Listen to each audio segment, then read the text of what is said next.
It should be broadcasting.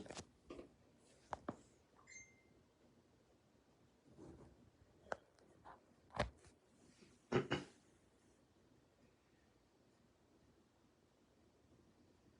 live already?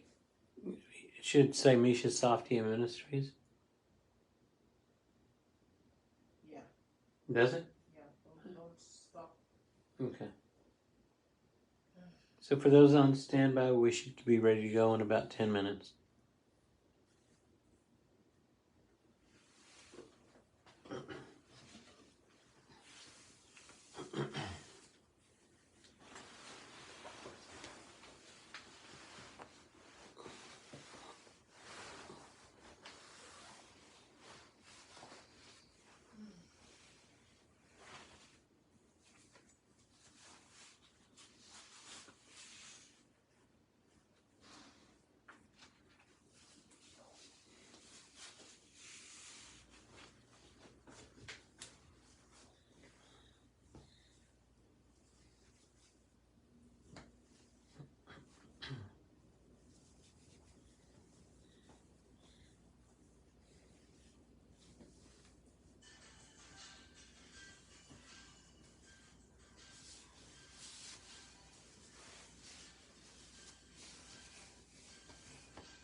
Hello, everyone. This is Apostle Mischa Safdie, and I'm welcoming you to this. I guess it would be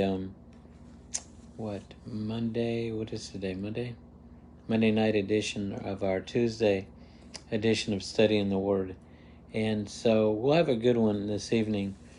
If you were with me during our last session, we talked about in the book of Nehemiah how you could rebuild, which is actually the title of our study. We can rebuild, or you can rebuild. And in that, we saw in chapter 1 that one of the keys in our approach to the Lord is going to Him in prayer and in going there with the right attitude and humility with prayer. I can't really spend a lot of time in this lesson summarizing. Let me do something here. Let me see that clean camera here. There we go. I like that a lot better. Okay, we can't spend a lot of time in this session summarizing lesson 1. This is why I encourage everyone to go back and read lesson 1 for yourself. Okay, so you can get that part of the message, and it will speak volumes to you in your approach to the Lord in beginning the process of rebuilding. You know, we know that in theory we can rebuild things in our lives when our life is devastated, when we're shipwrecked, when things don't seem to be going the right way. We've always heard, and we believe, probably most of us are Christians anyway, believe that we can rebuild. At least we understand it in theory. But the issue is, how do we go about doing it? How is it done? And so that's really what I want to get into. And so the first part of that, of course, was praying, approaching God, going to Him, knowing that you can, and having the right attitude in our approach to the Lord when we're seeking to rebuild our lives. And there could be many things that could be going on that could create devastation in your life. And so, again, without getting into that, we want to go ahead and move into chapter 2. Before I do that, I want to just open up with a word of prayer. And so, Father, let me steady this here and make sure we're where we want to be in our view. I'd like to get this up a little bit higher if I can. Let me see how we can do that. I like it up. Well, as long as it'll stay like this, we'll try to broadcast like this, okay? So, amen. Father, we pray that you'll anoint this time. Lord, you'll bless our ears, Lord, to hear the words. And Father, that I am able to speak under the anointing of your Spirit, oh Lord. Lord, not my words, but your words. In Jesus' name we pray, and I thank you, Lord, for it. In Jesus' name, amen. Amen. Hallelujah. Thank you, Jesus.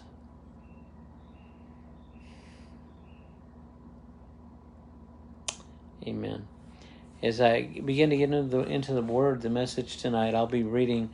I change translations at times, and tonight I'll be reading from the New American Standard Bible.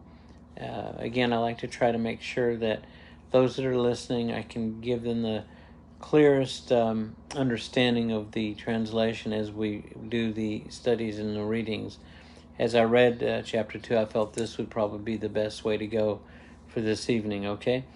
And a couple of announcements again. As I always say before I start, do me a favor, please. If you can share the message to others. All of you have friends on your Facebook page that I don't have, that I may not be able to speak to, even though I speak at a lot of places. I may never speak to them personally, but we can make that happen if you'll hit your share button and share this message with others who may be in your predicament or in a situation that might even be worse, okay? So please share the message if you can. And also hit the like button, because that draws people to the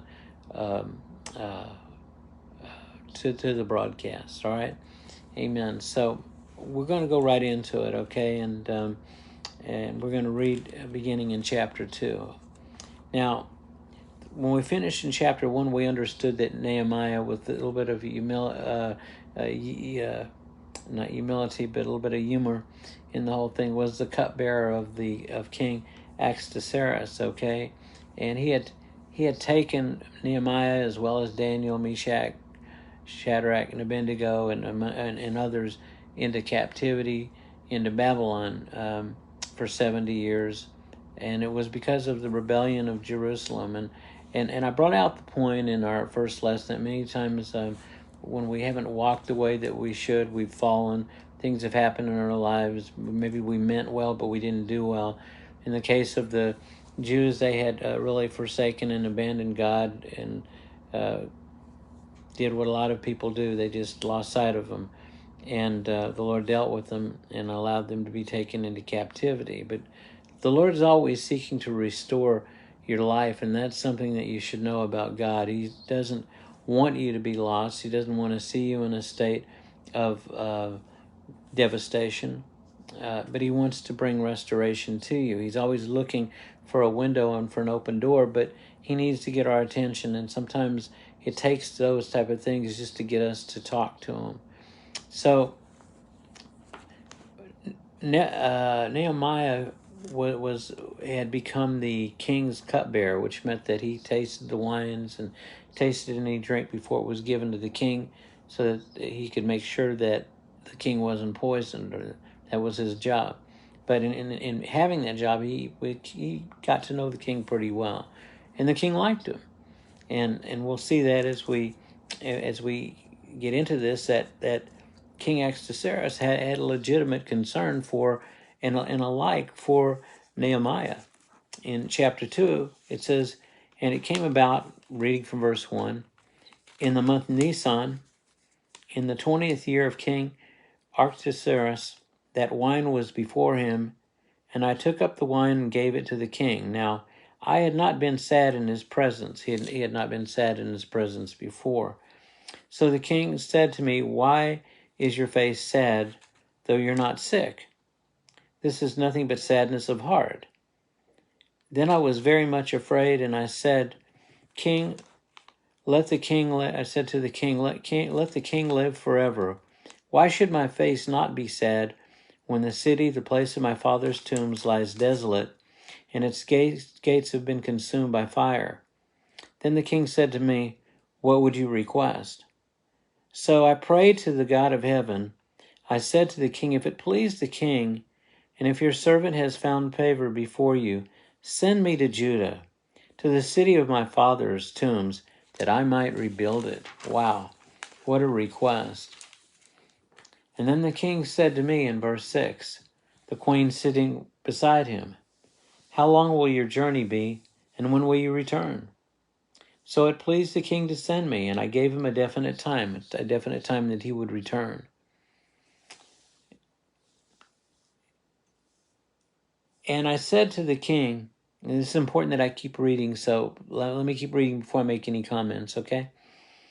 So I said to the king, "If it please the king, let letters be given me for the governors of the provinces beyond the river, that they may allow me to pass through until I get to Judah, and a letter to Asaph, the keeper of the king's forest, that he may give me timber to make beams for the gates of the fortress, which is by the temple, for the wall of the city, and for the house to which I will go." And the king granted them to me, because the good hand of my God was on me. Folks, now this is an important part of the message and of the idea that we can rebuild. I want you to know, first of all, that besides coming to the Lord in humility, and this is something I have found, folks, and this is an important thing that sometimes we neglect to see. God uses other people, and they may not be Christians. This was the fact. Nehemiah is before the king. The king is not a believer. He finds favor with the king. The king not only gave him the permission to return, or helped him to return back to Jerusalem so that he could rebuild the temple, but he also wrote letters and actually sent his army to back Nehemiah up. so that he could go back there and make sure that nothing interfered with the rebuilding. I mean, he was willing to back it up with military if he could. Nehemiah had found favor with somebody in the world. I can't think of how many times, and it's not because, folks, we cater to the world. We try to please them and get them to do what we want them to do. It's not manipulation, folks. It's favor. And it comes because people in the world, they see your life. They see your testimony, that you're walking it out, that you're living it in the way that you walk with them. And many times it will turn their favor towards you. They will help you, and sometimes maybe they don't even know why. I found in my own life, I don't know about you, but I found in my life, people either love me or they hate me. But there's usually no in between. They either like me a lot or they can't stand me. Why is that? Well, because it's the Spirit of Christ within me, folks. Some people, they don't even realize it, but when they think they like me, it's not me they like. They're responding to the Spirit of God in me. And others hate me, and they couldn't, if you ask them, why do you hate me so much? They couldn't tell you why. But it's because they can't stand the Spirit of Christ within you. Folks, we pray, we go to the Lord humbly, we do all the things that we talked about in lesson 1. And again, if you haven't read it, I encourage you, or you had to listen to it on here, go back to the previous message. I encourage you to listen to it. Okay, we pray, we come to the Lord humbly, we do the things that we should do. We seek God, we don't run from Him, we don't avoid Him. We come with the right attitude. Once we do that, though, we need to have faith in our heart that God will work His way, not our way. Sometimes when we pray, we expect something to materialize just out of the sky in some way that is preconceived in our hearts. We have this idea that this is the way God should do things. Folks, God doesn't always do things the way that we think they should be done.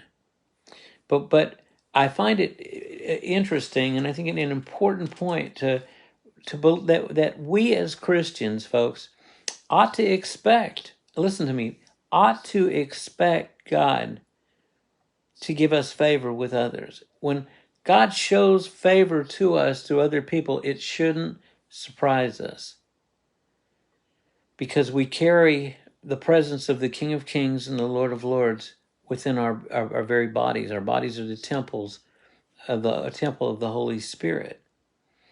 And so when I read this, it really hit me. The king asks Nehemiah, what do you need? And Nehemiah basically tells him everything. He just lays it out there. And he gets everything that he wants and more. God will work and give favor. Now, had Nehemiah gone straight to Axteris and asked these favors, and had he not prayed first and done the things he should have done first in seeking God, I'm not sure he would have gotten the request that he had asked for. He probably wouldn't have. But God moved upon an unbeliever's heart to help a believer, to help a man of God, because that man of God prayed. Folks, I hope you're getting what I'm saying, okay? We started out a little bit rough, like I always usually do when I first get into it and I settle down. But now we're in the anointing of the word. So I really hope that you're listening and getting this, because this is important. I want you, if you're going out and you're looking for a job, or you're trying to overcome something in your life, maybe there's something going on in your spirit, in your home, maybe physically, maybe mentally, maybe there's so many multitudes of tribulation and trials that we can go through, things that we need to overcome, that we need to rebuild. Things, some of us are shipwrecked because of devastation in churches and in other places. But folks, we can rebuild.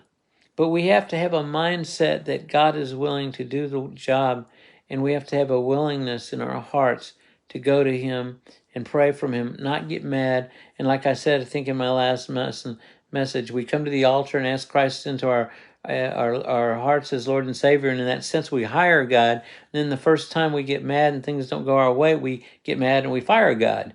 God, you're fired. You didn't do what I wanted you to do. You didn't do it the way I wanted you to do it. What's the point of of praying? What's the point of seeking you? I'm mad at you. You're fired. And then we walk away out into the world, or away from the church, or away from the presence of God, and we try to put things back together ourselves.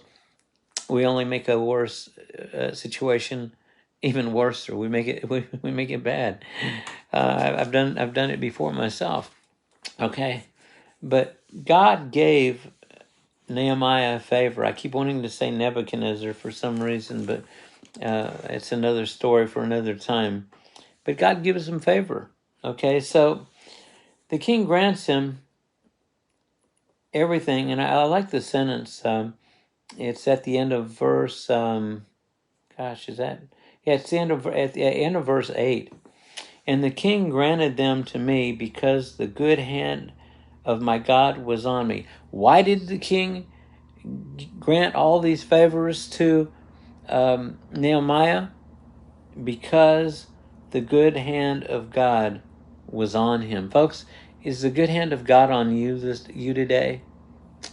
I believe it is. I believe it is. I know it's on me. I can share a testimony today. An amazing miracle took place in my life today, and it's just the hand of God.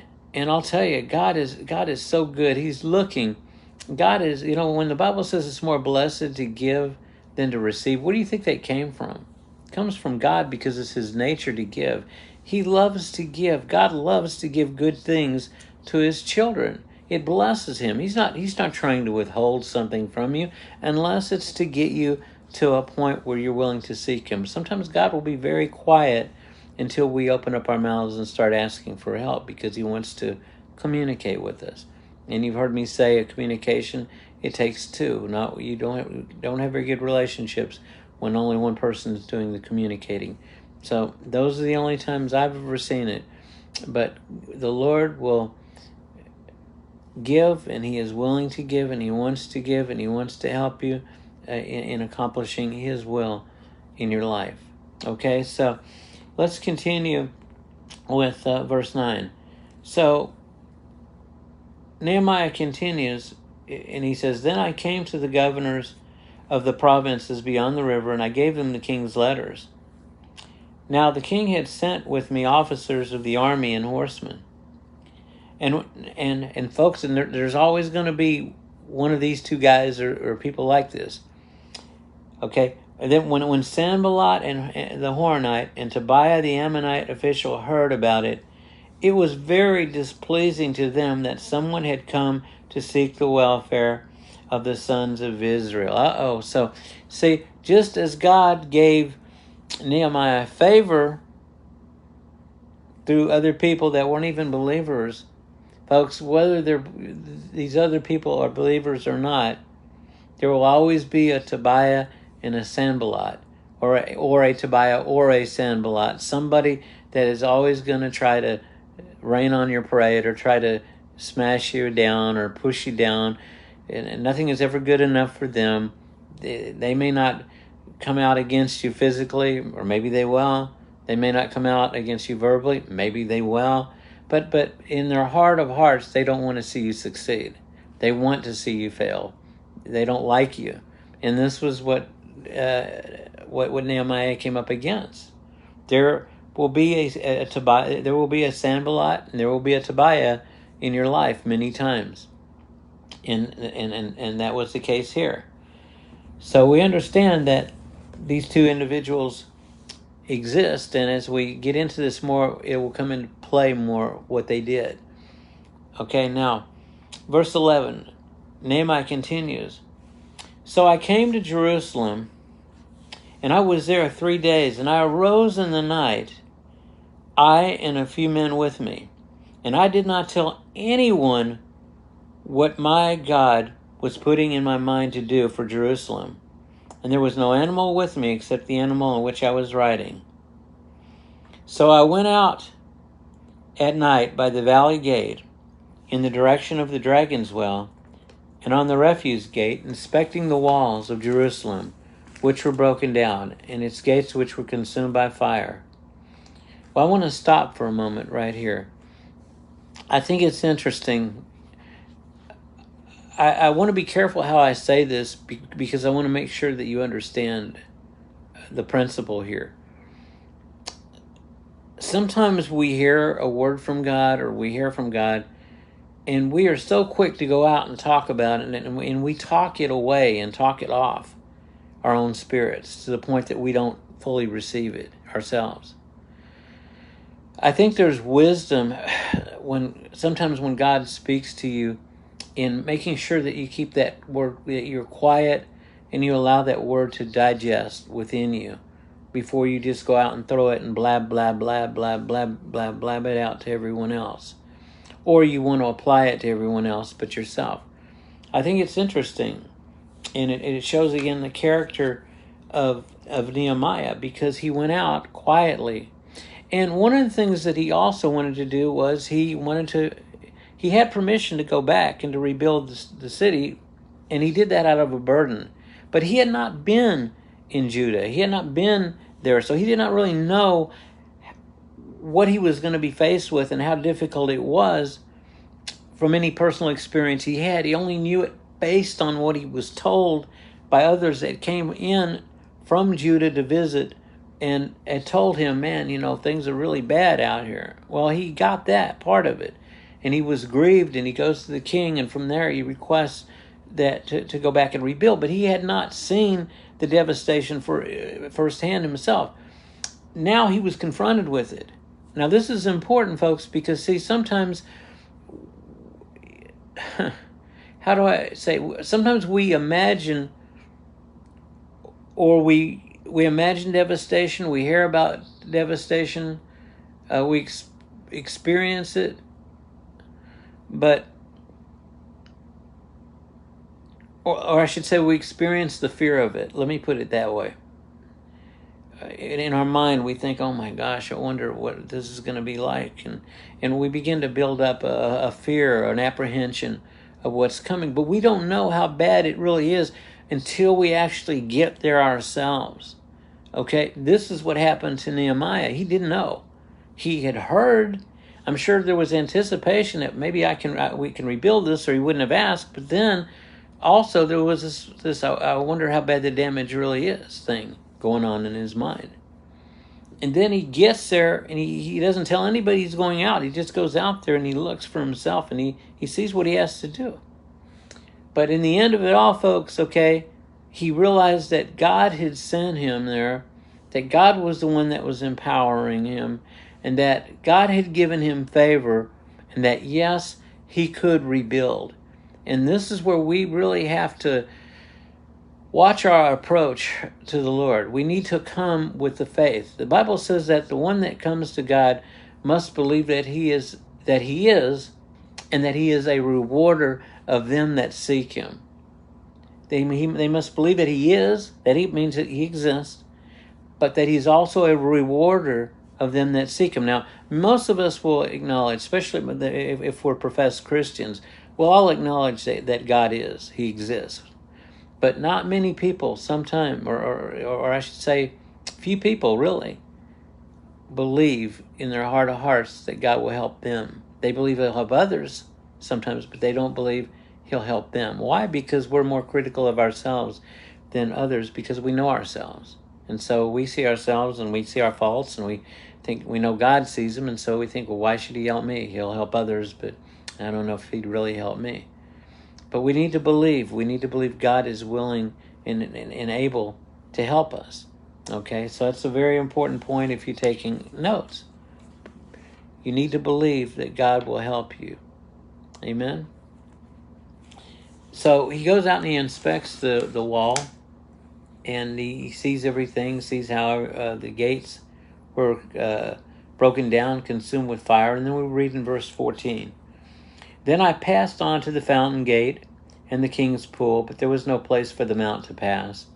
So I went up at night by the ravine and inspected the wall.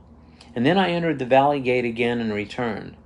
The officials did not know where I had gone or what I had done, nor had I as yet told the Jews, the priests, the nobles, the officials, or the rest who did the work. He really didn't want to say anything until he inspected and looked at everything himself. Then I said to them, after he'd inspected them, everything, then there was a reality check. Then I said to them, verse 17, you see the bad situation we're in. Doesn't look good. That Jerusalem is desolate, its gates burned by fire. But then look what he says, come, let us rebuild the wall of Jerusalem so that we will no longer be a reproach. Folks, this, you might want to underline that, because see, maybe in itself this paragraph doesn't have a lot of meaning to you, but it really says a lot. Because after he had looked at everything, he comes back to the builders, to those that were going to help him rebuild. And he tells them, man, he says, you know what? He says, this situation isn't good. Folks, how many times in trying to rebuild in our own lives do we look and we're overwhelmed by the situation and we say, man, this looks near impossible. The situation just doesn't look good. I've been there many times. I have.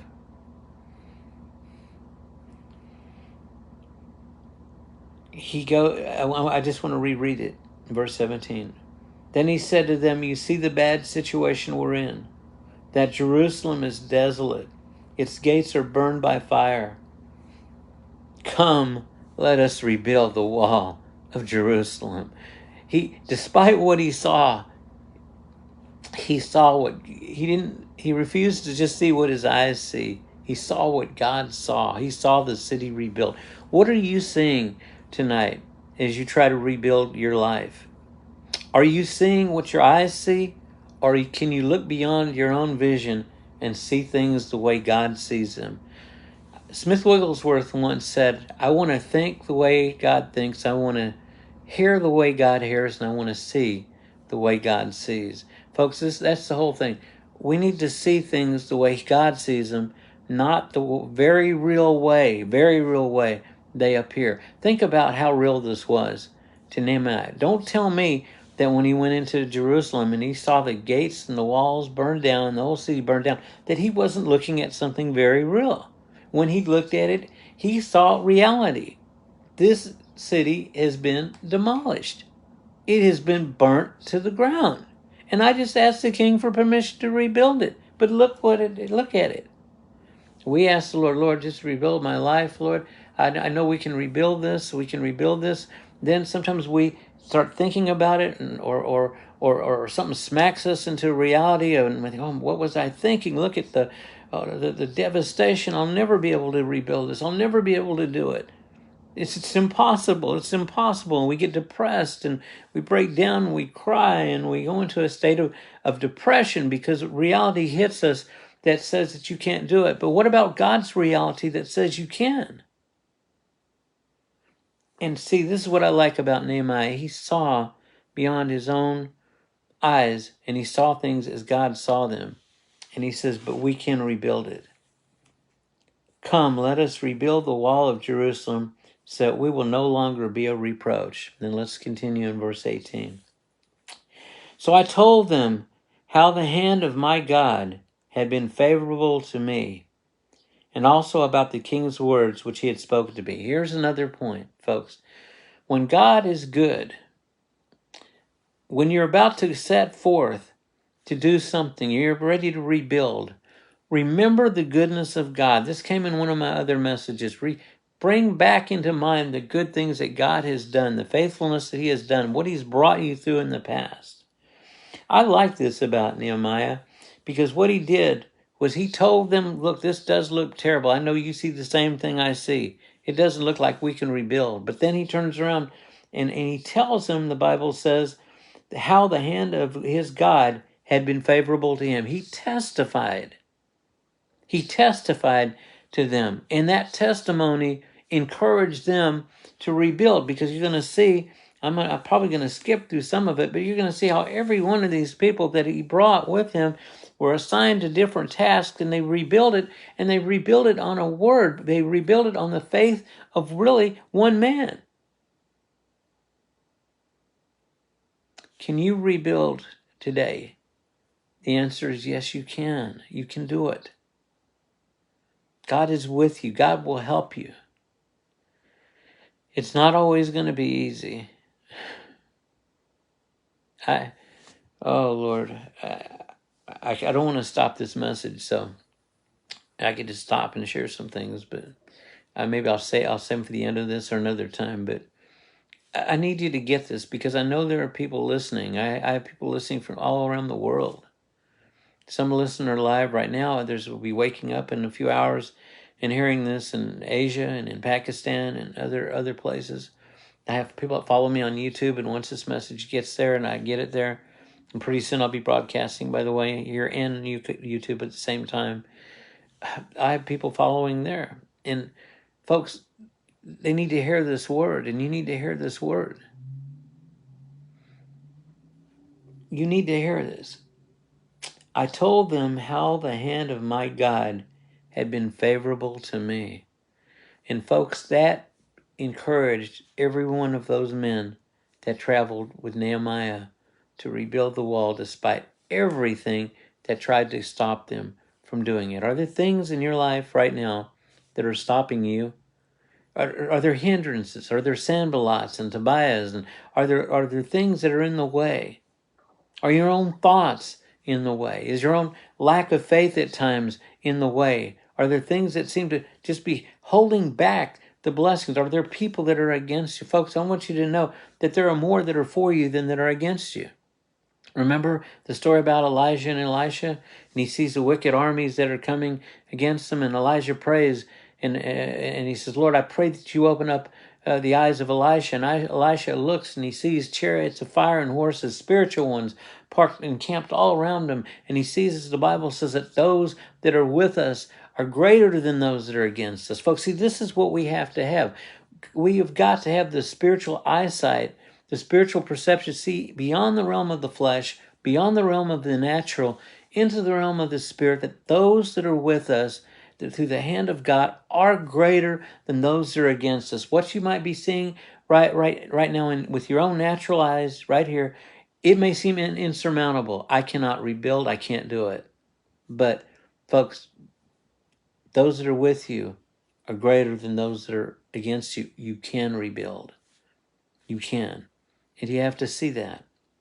And I like the fact that Nehemiah was able to see that, testify of it, and his testimony encouraged others to help him to do what he needed to do.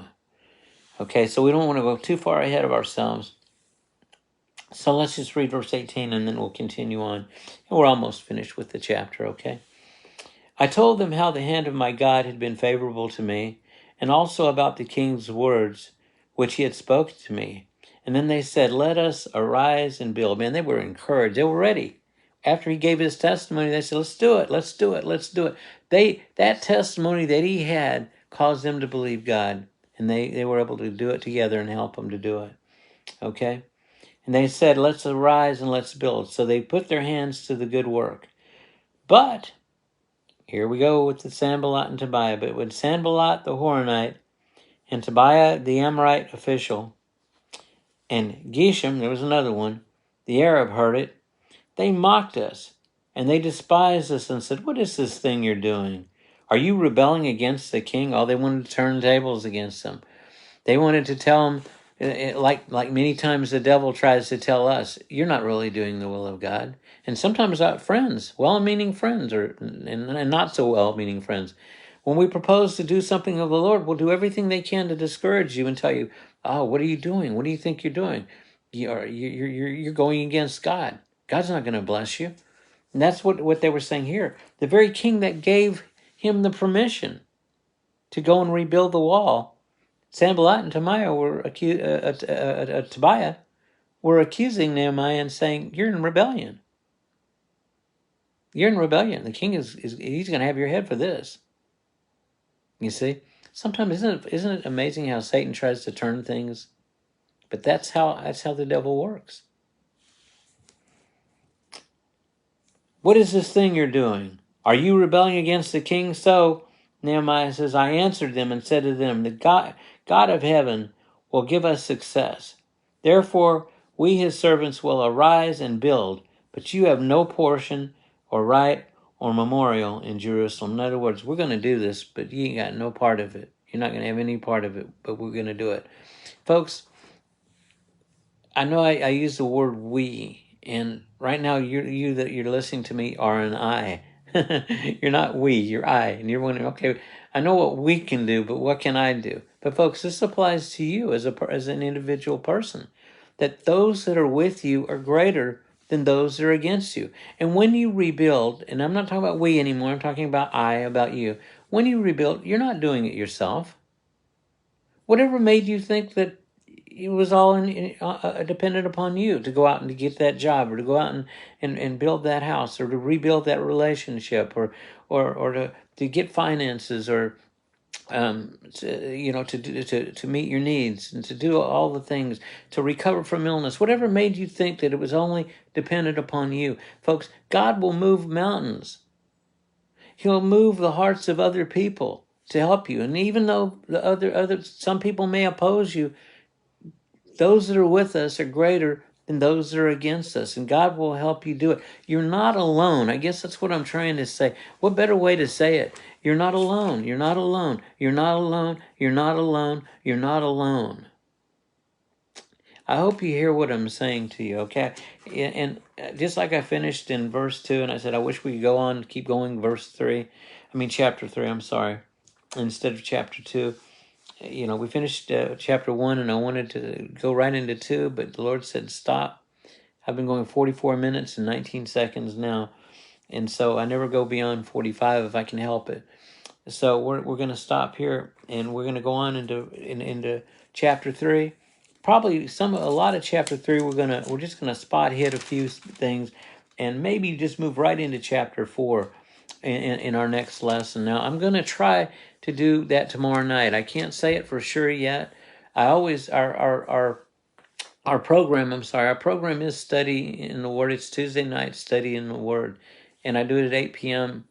on every Tuesday, God willing. But tomorrow, I've got to be out of state, and it's probably going to be an all-day thing. I don't know if I can get back in time to do this tomorrow night.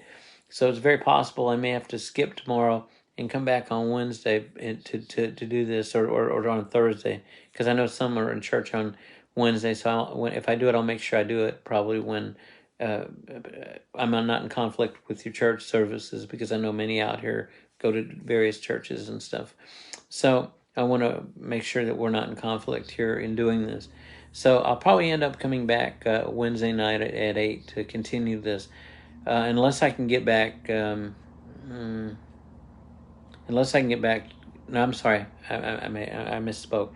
I don't mean that I'll come back on and do this on Wednesday night. I mean I'll come back and do it on Thursday night. Okay?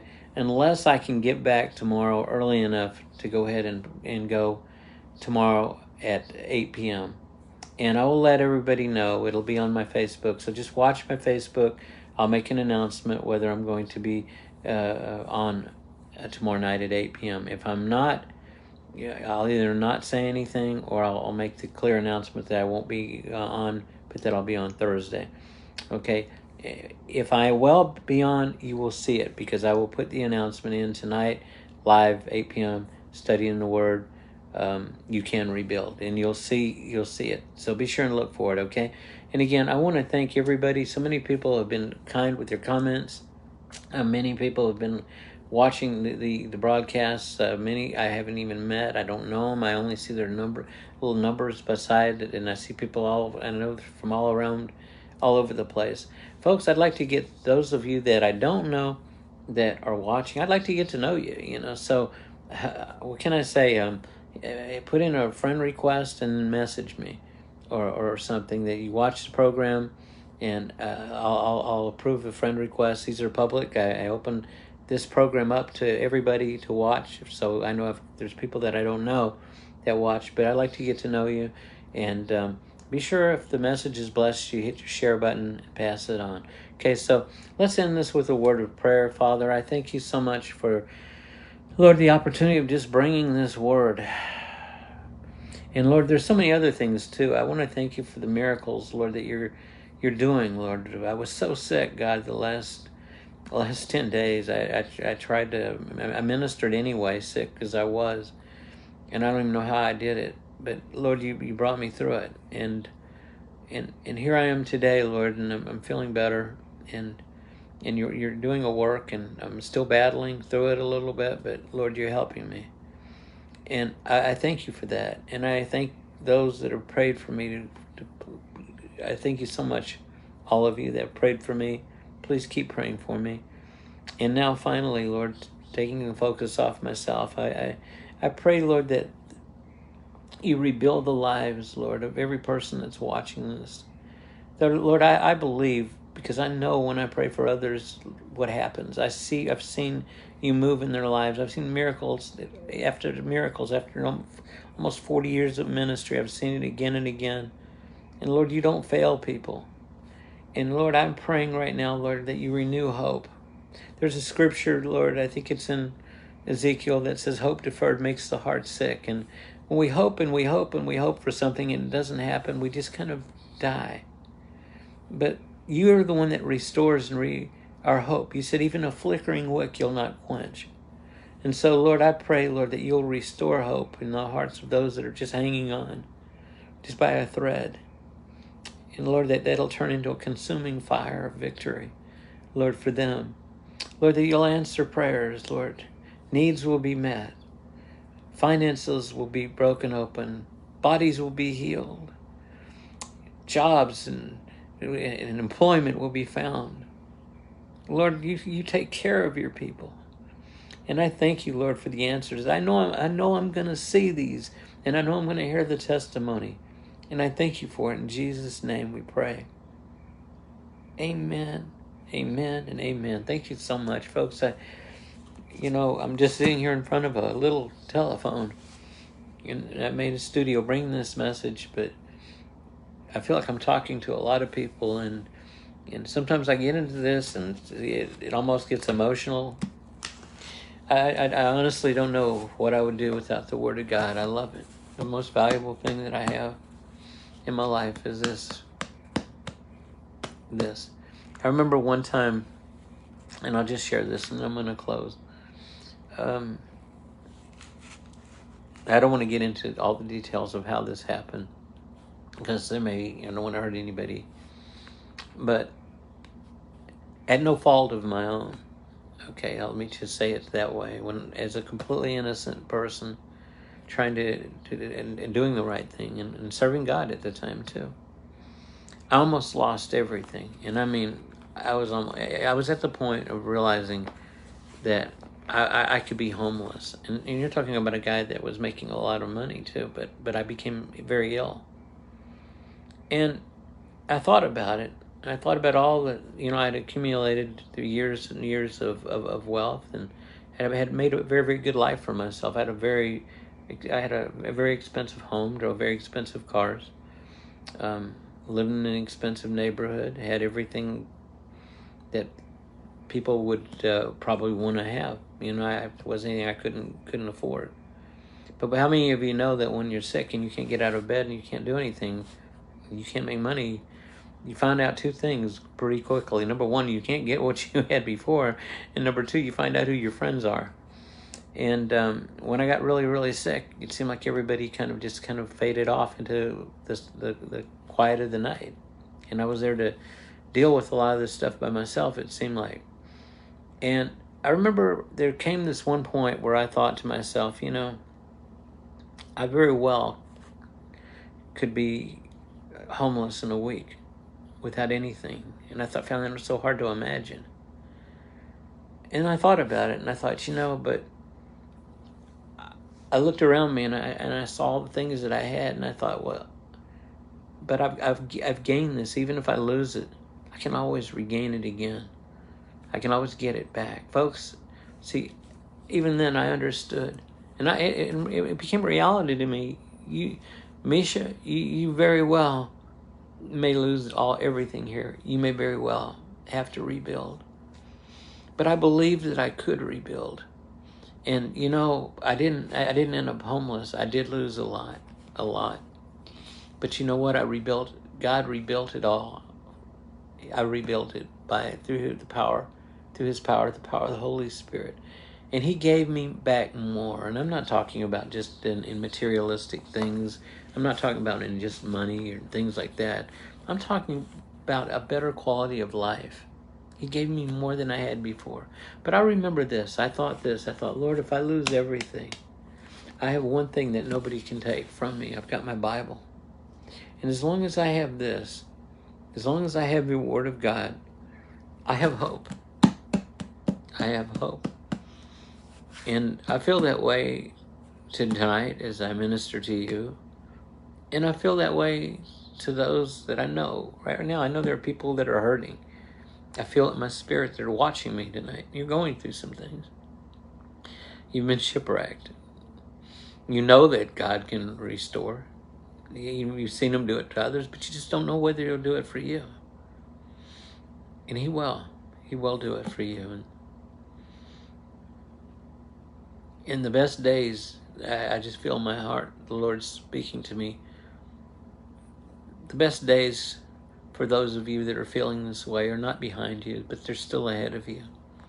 God will do it for you. So stay encouraged, okay? I hope that these studies, I pray before I study. I don't just get up here and just pick something and say, well, what can I preach about tonight? No, I don't do that. I pray and I ask the Lord, what is it that you would have me speak to those that are listening? And I can't even see who's watching me until after I finish these broadcasts because of the studio that I have set up in my program itself. It prevents me from seeing who's watching. So I don't know. But by faith and under the anointing of the Holy Spirit, I know that God is going to do some powerful things. And I think that you should get ready for them and start getting ready and expecting them to happen. Amen? All right. Well, that's the speech, folks. Okay. And so we've gone 54 minutes, and that's longer than I usually go and longer than I like to go. But, we don't want to override the anointing, but we also don't want to undercut it. So, what I always say, folks, okay? Keep your feet to the ground. Keep your head to the sky. And I'll see you, God willing, tomorrow night, 8 p.m. And if not, Thursday night, 8 p.m. May God bless you. Have a nice night. Amen. Lord bless you. I pray, God, let me do something here as I fade out into oblivion until we see each other again. Bye. God bless.